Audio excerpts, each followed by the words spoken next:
Vivencias.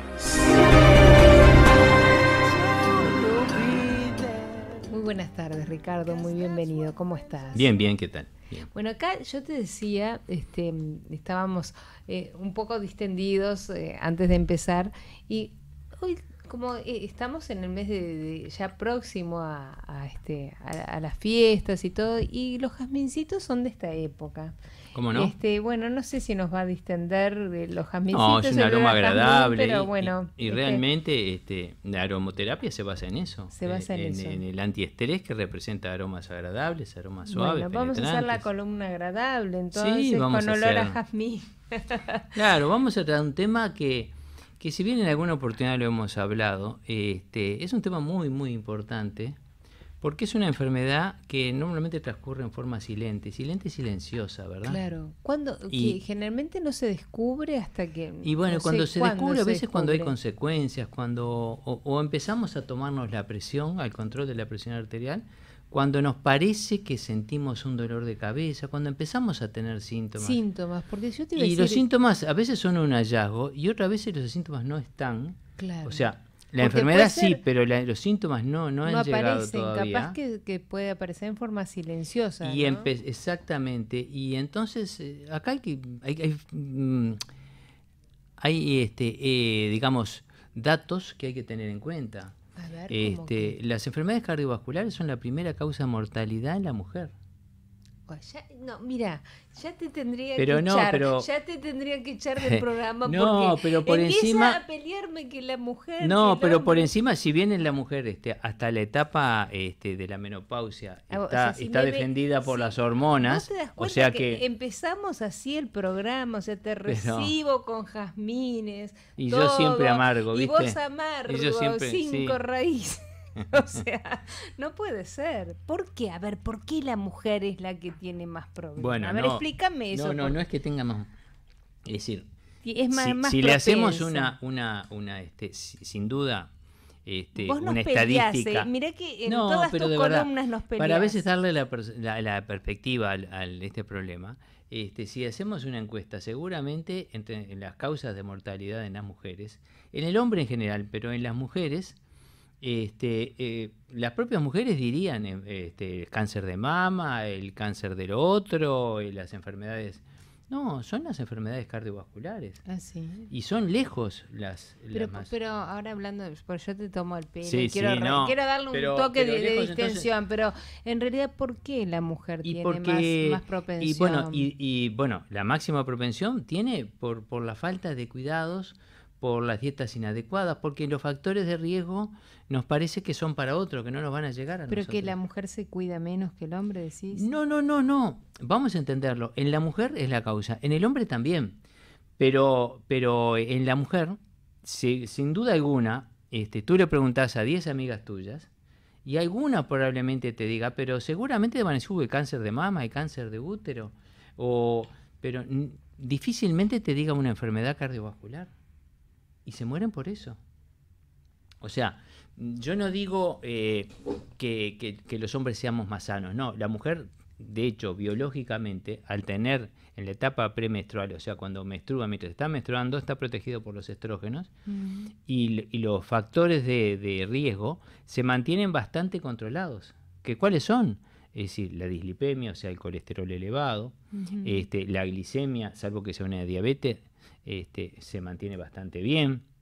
La resistencia a la insulina también se mantiene bastante controlado, porque el organismo, en su genética, en su naturaleza, de hecho las enfermedades, las causas genéticas también, que ahí es una gran causa desconocida, se mantiene bajo control porque la mujer prioriza biológicamente la reproducción de la especie. Claro. Entonces, para cuidar eso es que los estrógenos en realidad cuidan. Cuando la mujer deja de menstruar, la presión empieza a subir, el colesterol empieza a subir, la resistencia a la insulina. Bueno, está perfecto, empieza, pero siempre y cuando no nos cuidemos, porque yo... No, claro, ahí por va. eso esta alarma es... Porque esta es una alarma Sí, y está muy claro. bien a tenerlo en cuenta y a tratar la mujer que empieza con la menopausia, pero también venimos acá tratando desde tu columna todo como para tomar herramientas por cuando llegamos a esa etapa de la menopausia, enfrentarla de la mejor manera, ¿no? Claro.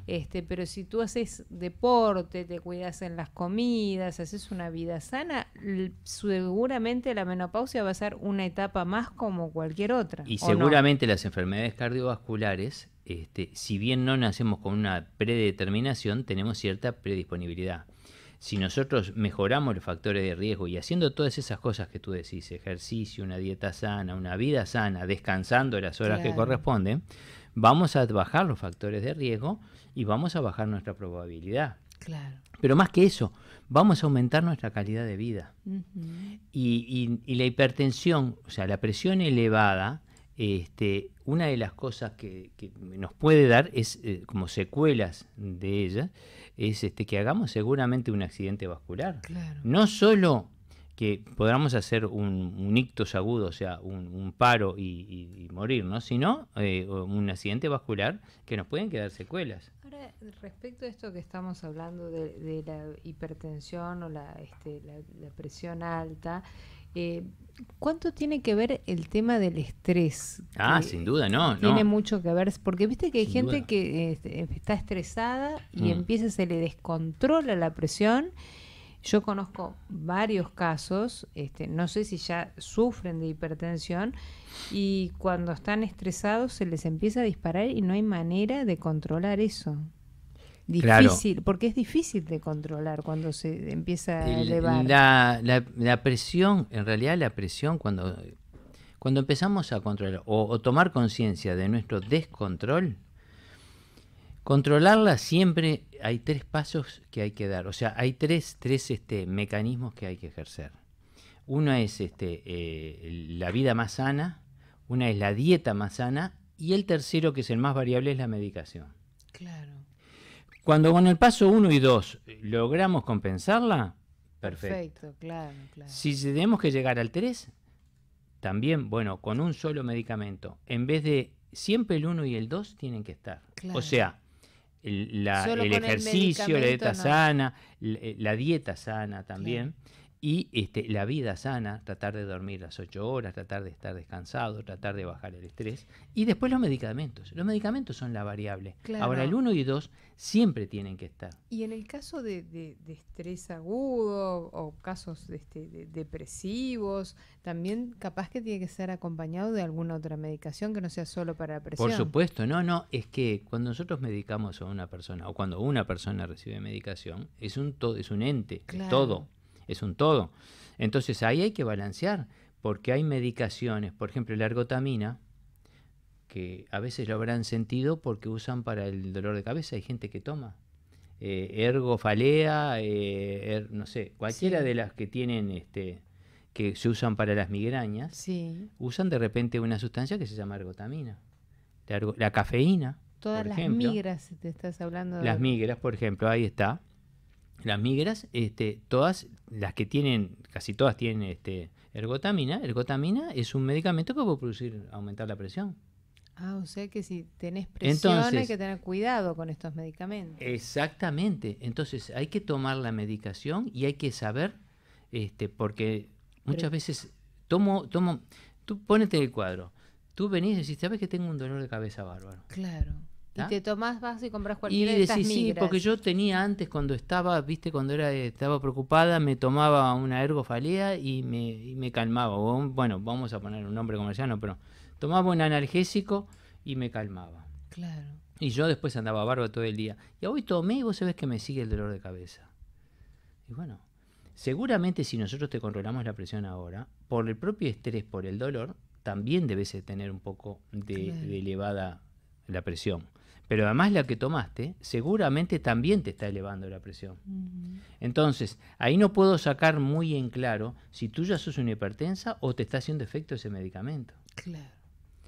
Entonces, ojo con lo que se toma, la indicación siempre debe ser del médico. El médico, por supuesto, que estas cosas las sabe, las debe saber y las tenemos en cuenta. ¿Y cuándo se diagnostica, se dice, a partir de cuándo se dice una persona es hipertensa? Bueno, la presión, la medida de la presión arterial va variando de acuerdo a la edad Y después, de acuerdo a la contextura también.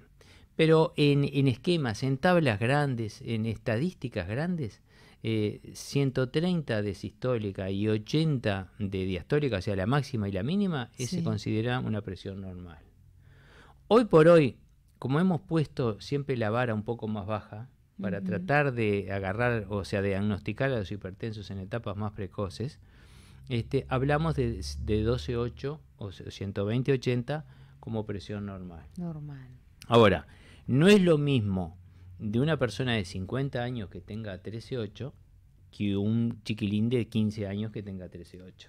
A ver cómo es eso. Claro. Entonces, en el caso de una persona mayor, tiene 135-80, está en un borderline, pero está en una presión normal. En cambio, en un chiquilín, en un niño que todavía no terminó su desarrollo, 12, 13 años, tiene 13,8, está en un borderline de hipertensión. Claro. O ya se puede hablar de una cifra de hipertensión. ¿Y los niños pueden sufrir hipertensión? Por supuesto, también, sí. Las causas genéticas. ¿Cuáles son las causas? Porque un niño bueno, hay pueda causas sufrir. renales, hay causas físicas. O sea, el 90% de las hipertensiones, la causa última nunca se averigua. El 90%. Aún en los adultos.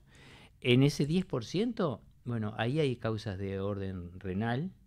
O sea, porque el riñón es el que nos segrega la renina, que es una especie de diurético que hace que nos regule la cantidad de agua y la cantidad de presión. Si funciona mal el riñón, ahí está. que tengas puede ser de hipertensión. orden cardiovascular, puede ser de orden genético, Claro. que directamente tenga todo su mecanismo alterado. Ahora, esto te lo voy a preguntar porque es muy común que la gente vaya a la farmacia y se compre cuando tiene presión diuréticos. A ver, ¿qué opinas de esto? Porque viste que se automedican diuréticos. Bueno, ya estoy y ahí No, la automedicación puede ser un farmacéutico nefasta, serio, ¿no? seguramente no le venderá, porque el farmacéutico tiene muy claro cuál es su función. Pero el diurético es con receta libre, ¿no? Por eso, no, los diuréticos son con receta libre. En este país prácticamente todos con receta libre. Pero que nosotros saquemos agua seguramente puede ser eficiente en cuanto a la presión, pero puede tener efectos secundarios también. ¿Cómo cuáles? A ver, es importante Como por ejemplo analizarlos. podemos tomar un diurético que sea un perdedor de potasio. Y el potasio, como poca cosa, nos puede dar calambres. Como poca cosa nos puede dar calambres, nos puede dar unos calambres bárbaros, unos dolores de cabeza, un temblequeo, o nos puede llegar a provocar un paro cardíaco. Oh, qué importante. O sea, puede llegar a ser importante.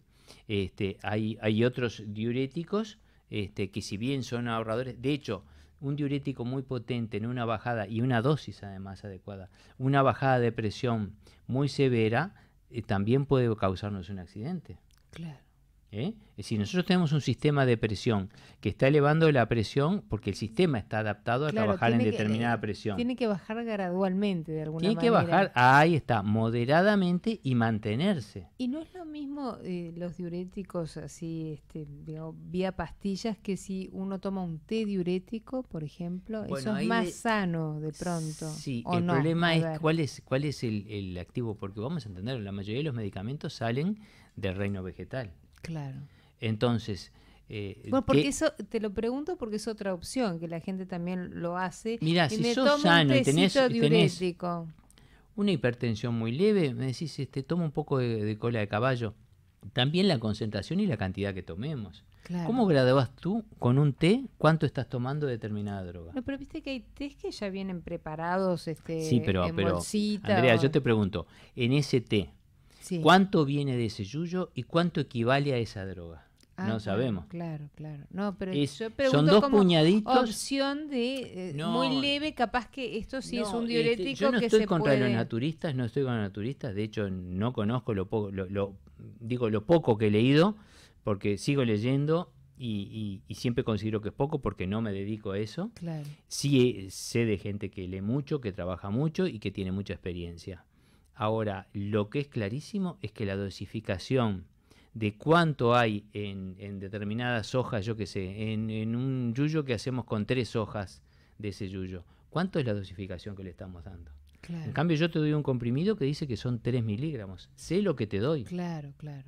Tú te tomas un té lo haces muy concentrado. Ujú. Yo creo que te he contado la anécdota A ver, a de ver. cuando le hacían a los niños para los gases, Sí, le ponían esas florcitas de un yuyito que se usa para los gases, para la panza, que en sí, realidad la base es el metilbromuro o matropina. claro. ¿Tá? ¿Y qué pasa? Alguien que tenía un niño era bastante molesto porque el niño vive llorando, Claro, sí, sí, es agarró, le doloroso. puso un puñado y lo dejó hervir y lo hizo concentradito porque así va a El estar bebé mejor. eliminaba Y bien. eliminaba bien. Bueno, pero eso así contado parece gracioso, pero en realidad fue trágico. ¿Ah, sí? Hizo convulsiones, Ay, qué horrible. quedaron con secuelas y que realmente, porque el metilbromuro-matropina es un alcaloide. Y si tú Claro. lo haces muy concentrado, le diste al peso de ese niño una dosis de Claro, pero es que alcaloides enorme. no se me hubiera ocurrido nunca darle a un bebé o a un niño algo que no le mande el pediatra, ¿no? Bueno, pero tú consulta, ¿cuánta gente le ha dado te van a decir una florcita de anís estrellado les hace bien? ¿No lo has sentido eso? Sí, lo he sentido, pero nunca les he Bueno, dado. pero ¿cuánta gente viene y te dice una florcita? Bueno, y uno le dice, en realidad lo calma, pero la base de eso es el metilbromuro-matropina. Qué disparate. Entonces, si en vez de eso alguien dijo, "Ay, bueno, no, pero está tan molesto, le voy a poner un puñadito", y en vez de eso se me pasó y lo herví y me quedó más concentrado. Claro. Entonces, ¿cuánto le estamos dando? Sí, sí, qué Entonces vos me complicado. decís, ¿es malo? Yo no sé si es malo, seguramente no.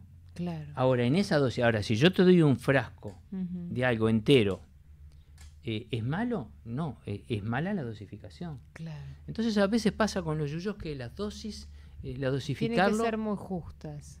claro, la gente que sabe, en general tiene su manejo clínico y Sí, siempre capaz se que empieza con si dosis. vas en una homeopatía te dan las No, dosis. pero además se hace en dosis muy, muy cautas, muy chicas. Siempre Claro. se da para que haya un aumento.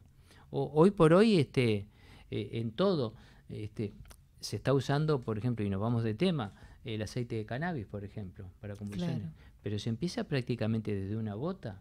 Vamos a tener que hablar del cannabis, ¿Cómo ¿eh? no? Porque ¿Cómo se no? viene la industria del cannabis, de todo No, pero y ya además, se han instalado. además lo que se ha estudiado, el aceite hecho en condiciones, con las condiciones físico-químicas que se respetan para que mantenga activo el Sí, sí, principio pero que viste que se justamente... acaba de instalar una industria fabulosa que No, hoy pero leía en las noticias que lo va a claro, producir pero como una industria farmacéutica, sin ¿no? duda con todos los controles, pero perfecto, eso es lo que uno puede indicar con cierta tranquilidad. Claro. Fíjate que hoy por hoy el costo del exterior es prácticamente prohibitivo. Lo que se Ujú. está manejando muchas cosas tipo artesanal, Claro. que la gente lo hace con mucha buena voluntad, Sí, sí, pero realmente qué rigor científico tiene lo que le están recibiendo. claro.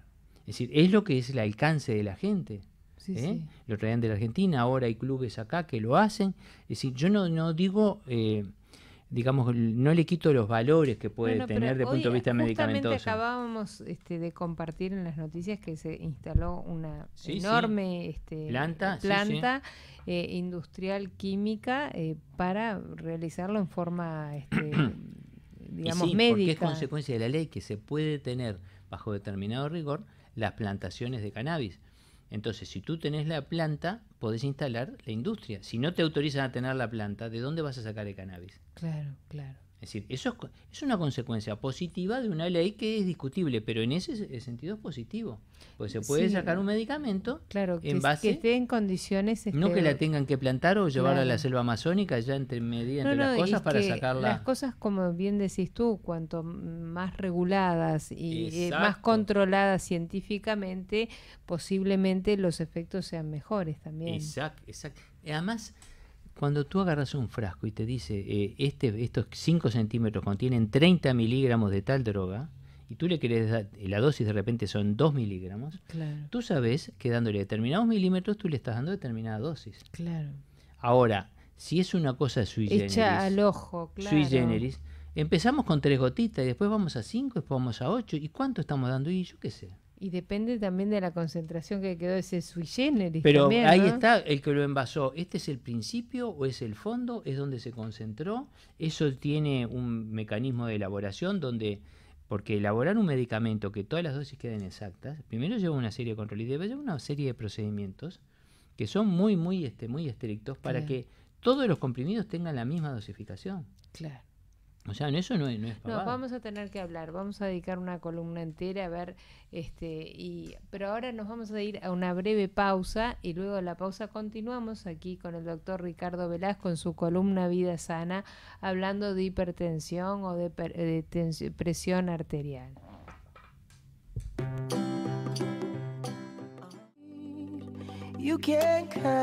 Continuamos aquí en la columna de Vida Sana del doctor Ricardo Velasco, hoy hablando de la presión arterial. Estuvimos analizando varios factores que llevan o que conducen, son factores de riesgo que podríamos seguir por ahí un poquito transitando, ¿no? ¿Qué tiene que ver la cantidad de agua y de sal que tenemos en el cuerpo con el tema de la presión? En realidad, es decir, la presión que tomamos nosotros, no dejamos de ser un cuerpo vivo, por lo tanto lo que tomamos nosotros es parte de la presión hidráulica, la presión arterial no deja de ser un sistema hidráulico del sistema cardiovascular. Nosotros controlamos en una arteria periférica a qué presión está circulando eso. En la medida que tengamos más volumen de agua, va a aumentar la presión.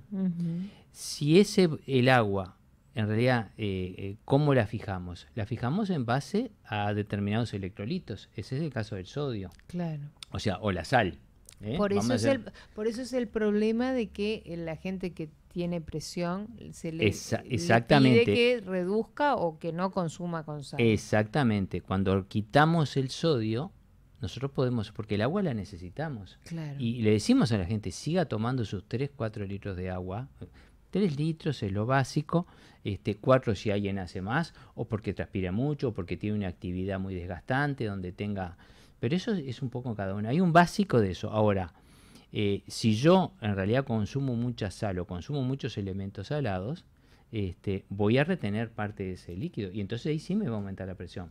El agua, de ser un amigo, pasa a ser un enemigo. ¿Y qué hay de estas sales nuevas que dice que son muy bajas en sodio? ¿Son buenas? ¿Son recomendables? Sí, claro, porque en realidad la sal es cloruro de potasio, ¿verdad? El cloruro de sodio. El cloruro de potasio, en vez de sodio, tiene potasio. Y si bien tiene un gusto similar, el que extraña, vamos a entendernos. Acá hay que tomar conciencia. Y la sal es un elemento social. Hoy por hoy la sal es un elemento social para nuestra época. Bueno, podemos vivir perfectamente sin sal. Ya viste que en los restaurantes, ya con esta medida reglamentaria que se tomó de que no tienen que estar en las mesas, hay que pedirla, creo que... Si hacemos un poco de historia, un menú también especial. La guerra de la sal y la época que la sal era imprescindible, era una forma de conservar los alimentos. Claro. Hoy por hoy llevamos las líneas de frío. Salvo en algún lugar muy de campaña, muy aislado, donde no tengan electricidad, donde no tengan ninguna condición, donde la sal se sigue usando como forma de conservar un alimento. Claro. Hoy por hoy la sal es un elemento cosmético social, no deja de ser un condimento. Claro, o sea, la sal podemos prescindir de ella. Podemos prescindir, pero ya estamos acostumbrados. Capaz que deberíamos educar a las generaciones venideras a que consuman cada vez con menos sal. Tú sabes que la gente que se acostumbra, y yo tenía ese concepto, y la gente, bueno, la profesión mía lo que tiene bueno que aprendemos todos los días y aprendemos de la gente. Sí. Porque si bien la indicación la recibimos del libro y vemos de alguien, la misma gente te dice, ¿y cómo se va? ¿Sabe que me acostumbré? Ahora siento más el gusto, porque hay gente que tenía el salero ahí. Esta ley, por ejemplo, este reglamento municipal que sacó la sal de la mesa, es poca gente la que la pide. O sea, la sal no está prohibida tenerla en la mesa, no en el restaurante. Claro. Está en el mostrador. Si la pide, se la alcanzan. Claro. Pero ya el no agregarle sal al alimento, descubren más los sabores del propio alimento. Claro.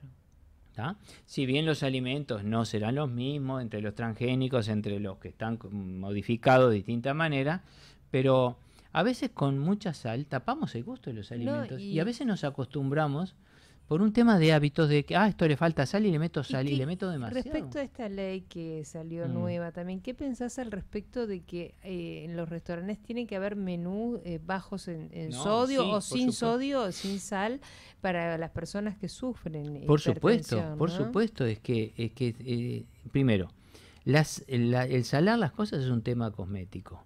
Que alguno le ha visto la beta que eso le provoca más sed y eso implica el consumo de más líquidos. O sea, le ponemos más sal para que consuman otra bebida. Me parece muy bajo y me parece que realmente lo hicieron en algún momento. Pero hoy por hoy creo que la cultura de la gente está en cuidarnos un poco más, está en conservar el cliente. Está aquel que se acostumbró a comer sin sal, cuando le agregás un elemento muy salado, enseguida lo rechaza, porque se da cuenta. Porque empezás a descubrir, es como cuando dejás de fumar. Cuando dejás de fumar empezás a recuperar el olfato. Y el olfato es el 30% del gusto. Entonces, tú comes, por decirte, una milanesa, o comes una naranja, o comes un asado, y dices, che, qué rico, qué gusto, esto es como tenía el gusto en otra época. No, el gusto fue siempre el mismo. Claro. El que recuperaste el olfato y estás recuperando el gusto sos tú. Lo mismo pasa con la sal. Claro. Cuando empezás a recuperar los gustos de los alimentos naturales, ahí es distinto. Entonces la sal tiende a invadir, a tapar todo. Claro. Obviamente es un condimento que en una baja... Hablamos de 12 gramos en el día el consumo adecuado de sal. Hasta 12 gramos, que sería una cucharadita de café al ras. Sí. Eso sería lo que tendríamos que repartir en todas las comidas nuestras. Porque vamos a entendernos, yo puedo no consumir sodio, o sea, no consumir sal, en agregar a la comida, pero los alimentos de por sí en los tejidos ya tienen. Claro. Y hay vegetales que ya tienen también. O sea, los vegetales, el sodio está metido en todos los alimentos. O sea, no voy a dejar de ingerir sodio, no me va a hacer una carencia de sodio. Claro. En ese sentido, nos quedamos tranquilos. Si nosotros graduáramos esa cucharita de sal que deberíamos repartir entre todas las ingestiones en el día, seguramente bajaríamos un porcentaje muy importante de los hipertensos. Nos mejoraría la calidad de vida, recuperaríamos el gusto y hasta viviríamos más. Claro. Parece una pavada, pero es una solución simple que nos ayuda a vivir. Y de prevención a los factores de riesgos que vamos a estar hablando también, que trae aparejado el tema de sufrir, de tener presión alta, ¿no? Claro. Ahora, antes de pasar a eso, ¿qué es más preocupante? ¿Tener la máxima alta o la mínima? ¿Qué es bueno, las dos pueden ser preocupantes? No, obviamente las dos. Una corresponde al bombeo cardíaco, que es la máxima, y la mínima corresponde a la elasticidad que tenga o no las arterias. Ajá. Una en realidad empieza a subir, la mínima, en base a cuando las arterias van perdiendo la elasticidad, o mejor dicho, el colesterol, por ejemplo, va invadiendo, va forrando la capa elástica interna y el endotelio, entonces hace que se distienda menos y por lo tanto la presión arterial mínima se ve más elevada. ¿Una mínima alta dentro de cuánto oscila? ¿O se puede considerar alta a partir de 9? No, claro, hasta 8 y medio, 85, en realidad 8 y medio no, sí, 85, pues son milímetros de mercurio, claro, 85 milímetros, sí, pero 8,5. La gente entiende 8,5, 9. 8,5 está. Arriba de 9 ya estamos hablando de prehipertensión y después de 9 y medio hablamos de hipertensión. Pero acá, más que clasificarnos, si yo estoy en esta etapa o estoy en la otra, implica más el control. Claro. Porque estas cosas las hemos hecho un poco queriendo regular un poco, o sea, clasificar una enfermedad. Pero esto tiene todas las variables biológicas. Claro. Es decir, no es lo mismo en invierno que en verano, no es lo mismo ante un estrés.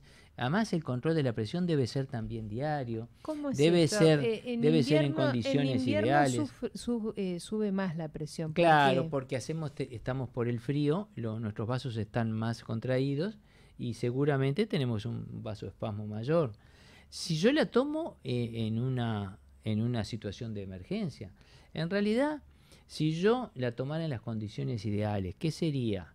después de media hora de estar descansado, después de haber orinado, en el sentido de que no tenga ansiedad, que esté descansado, o sea, que tenga tu media horita, me siento en un consultorio o me siento en la farmacia, espero media hora, bajo mi estrés, si tengo ganas de orinar, orino, no, ya no estoy aguantando nada y ahí me controlan la presión. ¿Controlo brazo derecho con brazo izquierdo? Bueno, siempre me controlo con brazo derecho, será el brazo derecho. Sabemos que puede haber 10 milímetros, o sea, un punto de diferencia entre el izquierdo y el derecho. O sea que siempre en el derecho va a haber un poco menos que en el izquierdo. O sea, pero lo aconsejable es tomársela siempre en el mismo brazo. Claro, decís, claro, pero además, que tenga de un brazo un día o en el otro, me podrá cambiar 10 milímetros, o sea, un punto, que tampoco va a ser significativo. Claro. O sea, no voy a ser hipertenso de un lado y estaré sano del otro. Claro, claro. Vamos a no engañarnos tampoco, ¿no? Ni tampoco me sirve, sí, me voy a tomar la presión, hoy voy a comer sin sal porque me voy a tomar la presión. Porque esas cosas también las sentí en el consultorio. Claro. ¿Tá? Es decir, como el que empieza a comer la lechuga, siempre te decía yo, el que empieza a comer la lechuga 15 días antes de hacerse el examen de colesterol. Y claro, la lechuga no tiene colesterol, le va a dar muy abajo el ácido úrico. O sea, la función renal también no va a tener proteínas, no va a tener... Es como hacerse trampa al ahora, solitario. Exactamente. ¿Usted vive comiendo lechuga siempre? No. Entonces si usted no está haciendo una dieta, usted está haciendo una trampa que es un esfuerzo que además no tiene sentido. Bueno, y no es época de hacernos trampa, porque se nos vienen las fiestas y comemos. Diciembre es un mes malévolo. Sí, ¿no? pero se pueden hacer concesiones. Siempre yo digo que hay, ¿viste? Se pueden decir. Además, hay gente, hay pacientes. Ahora te pusiste más bueno, porque empezaste mal el bueno, programa, y claro. Pero a veces hay que darle un poco la importancia. Y además, las fiestas tienen un doble contenido, ¿verdad? Es decir, la fiesta, los festejos, todo ese tipo de cosas, que es el regordearse socialmente, el disfrutar, las compañías, no aquello que tengo que ir a comer y a tomar. Claro. Tengo que ir a disfrutar el intercambio, la gente de los amigos que no veo, el ámbito que los que veo todos los días, pero estoy en un ámbito laboral donde es aquello que es lo distinto, es donde nos distendemos. Y eso es lo que vale, eso es lo que nos da calidad de vida también. Claro. Ahora, si yo voy y empiezo en una mesa con los saladitos y termino en la otra con la bebida, entonces primero no me estoy disfrutando nada. Y después ahí sí me estoy haciendo mal, porque ahí no voy a tener medida. Claro. Y ahí vamos a tener un empuje de gastritis, una gastroenterocolitis, nos va a hacer un empuje el colon irritable y además, si tenemos más de una despedida, vamos a tener de esas cosas 3 o 4 en un mes. Por eso te voy, lo voy poniendo sobre la mesa este tema porque se nos viene y seguramente los excesos van a estar al orden del día, ¿no? Sin duda, sin duda. Entonces es importante hablarlo. Vamos a hacer la última pausa y continuamos aquí en Vida Sana en la columna del doctor Ricardo Velasco en Vivencias. Continuamos aquí en Vivencias con la columna del doctor Ricardo Velasco, hoy hablando de vida sana, de la presión arterial y estuvimos hablando de varios factores que elevan de alguna manera la presión. Y yo sé que algo que me olvidé de comentarte, que antes que viniera estuvimos en la botica de la abuela viendo algunos alimentos naturales que favorezcan una presión normal. Dentro de ellos, de los que recuerdo que estuvimos hablando, del ajo y de la cebolla. Sí. Prácticamente como que habría que consumirlos diariamente. No sé qué pensás al respecto. El ajo, de hecho hay un medicamento, unos comprimidos que han logrado desodorizarlo teniendo el efecto vasodilatador que tiene. De hecho tiene un efecto de vasodilatador muy agudo. Uno de los problemas que tiene es que puede bajar demasiado. Demasiado, mira. La cebolla desconozco. La verdad que la cebolla desconozco. He sentido lo mismo, pero del ajo sí, que hay un laboratorio inclusive que los elabora acá, que son unos comprimidos que consumen y no les queda ese aroma de ajo, ese aroma y en realidad el efecto se mantiene. Es bueno. No, porque es algo como para incorporar en la dieta y que sea saludable para el tema de... El ajo es un condimento, pero un condimento sano dentro de todo. O sea, todos los condimentos en realidad ninguno es malo. El problema es la cantidad que le pongas Claro. Y entonces, si vos pones uno, lo vas a rechazar además por invasivo. Una dosis de ajo relativamente suave. Y si tiene un borderline o sea, si está en el borde de ser un hipertenso, porque a veces uno se le escapan algunas palabras, si está en el borde de ser un hipertenso, probablemente con algún elemento dietético, como estas cosas, puede llegar a revertirlo. Claro. Y evitar otras. Es decir, evitar el consumo del alcohol, evitar aumentar de peso. O sea, evitemos las cosas, primero, el tamaño de la porción. Claro, eso es importante. ¿Tá? Yo te voy a leer porque había más alimentos que estuvimos compartiendo. Sí. Yo no los recuerdo todos, pero a ver qué opinás, porque realmente es importante esto de ir viendo qué alimentos, porque quizás tengan que ver con esta alimentación que tiene que ser sana, que vamos descubriendo día a día y veremos a ver si lo encuentro. Ya te digo, el ajo y la cebolla eran dentro de los que recuerdo, sí. El ajo, la cebolla, bueno, el aceite de oliva extra virgen. Pero la cebolla, por ejemplo, es muy rica en vitamina C. Claro. Entonces es un efecto positivo, es muy rica en fibra.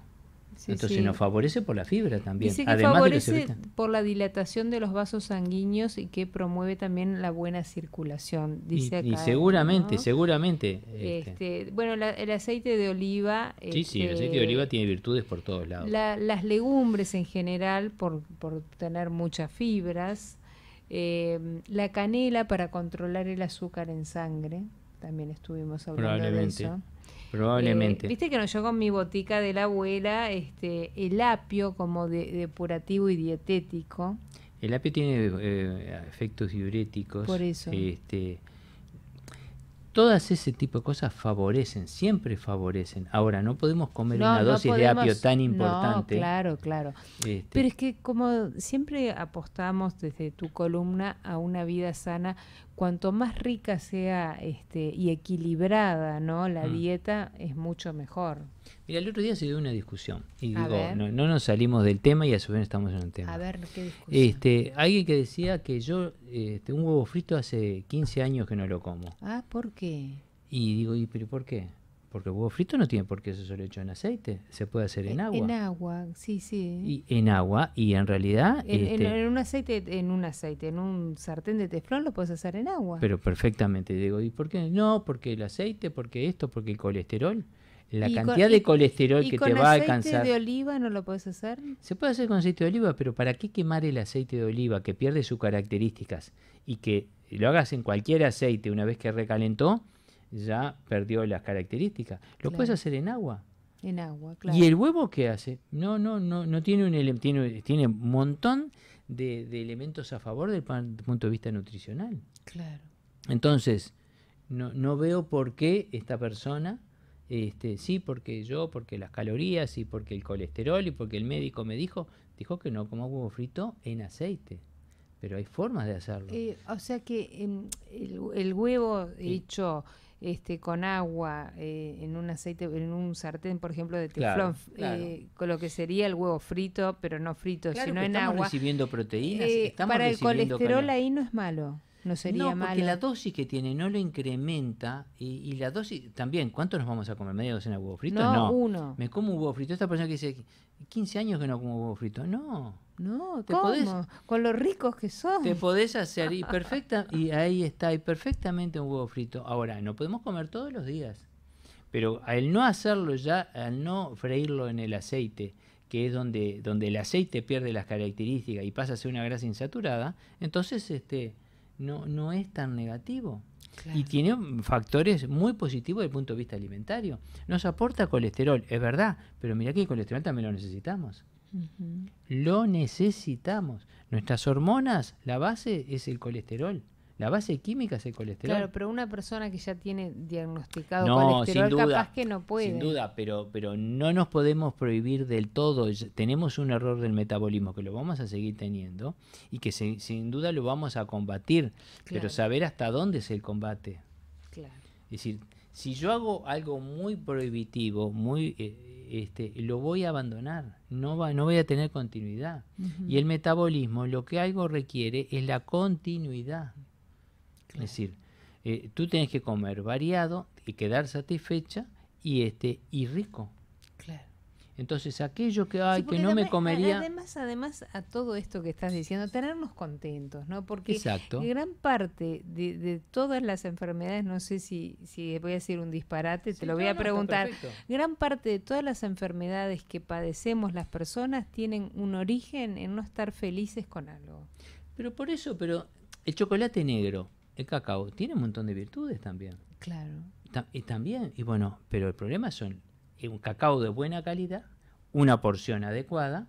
Qué rico una taza de un buen bueno, chocolate. Pero perfecto, con pero leche. ¿cuándo lo voy a tomar y qué voy a hacer posterior? Ahora, si yo vivo una vida sedentaria, vivo comiendo chocolate, vivo comiendo dulce, es distinto. Ahí lo que estoy haciendo es una vida malsana. Claro. Ahora, pero que yo pueda te comer, permitas un chocolate, una taza de chocolate de vez que en yo cuando. pueda comer, salvo que esté en una etapa descompensada, un elemento así, de los pseudo prohibidos, que no están prohibidos. Yo digo, todo está permitido en la medida que la porción sea y que el resto de mi actividad de vida sea de considerar. Claro. Entonces, no hay prohibidos. Hay cosas que se pueden hacer más seguido que otras. Bueno, pero ahora ya para cerrar, porque se nos fueron los minutos, evidentemente si tenés diagnosticado presión arterial, ¿qué es lo que tenemos prohibido? Primero, un consejo telegráfico. A ver, si usted tiene, primero, después de los 50 años, deberíamos hacerlo siempre, pero después de los 50 años, por lo menos una vez al mes, controlarlos la presión. ¿Está? Si la presión nuestra está rayando 13,8, 13,8,5, ahí por lo menos tenemos que restringir la sal y comenzar una actividad física. Actividad física moderada. Por lo menos 90 minutos de actividad moderada. Si tenemos sobrepeso y tenemos cifras límites como esas que son cifras normales pero están en el límite, debemos empezar a caminar para tratar de bajar un poco, entrar en un metabolismo negativo para bajar un poco de peso. No es adelgazar por adelgazar, es bajar la grasa que tenemos de más, que nos va a implicar que vamos a tener una insulinemia aumentada, una resistencia a la insulina también, por lo tanto vamos a tener mayor masa corporal y eso nos va a implicar una mayor presión arterial. ¿Viste cómo todo esto va desencadenado? Claro. Entonces, nos controlamos la presión, tenemos la presión borderline o tenemos un sobrepeso, o tenemos, empezamos a readecuar lo que comemos. Y sobre todo lo que comemos, no prohibimos nada, sí lo moderamos y sí empezamos con una actividad física. Claro. Básicamente, si los valores no se normalizan, ahí consultamos al médico. Pero este consejo es sano y es permanente. ¿Tá? El controlar la presión, ¿qué nos cuesta? ¿Qué nos cuesta empezar a caminar? Si nos vamos a sentir mejor. Claro. Y voy a empezar a sentirme, me va a empezar a cambiar, vamos a empezar a consumir la grasa y va a generarse más músculo. En realidad la piel se va a sentir más firme, vamos a estar mejor, va a oxigenar mejor nuestros tejidos, el propio ejercicio. Claro. Eso baja las resistencias periféricas, la oxigenación del tejido, que hacen que, en realidad resistencia periférica es la resistencia del tejido, que hace que el corazón tenga que bombear con más fuerza para que circule la sangre. Al bajar la resistencia, el corazón bombea más lentamente, con menos esfuerzo. Claro. Entonces nos tiende a bajar la presión. Tenemos que hacer ejercicio sí o sí. Se nos fueron los minutos, Ricardo. Un inmenso placer como siempre. Nos reencontramos el próximo jueves, si te parece. Nos vemos, Muchísimas gracias. Muchísimas gracias a todos por acompañarnos, por sus amables... Vivencias.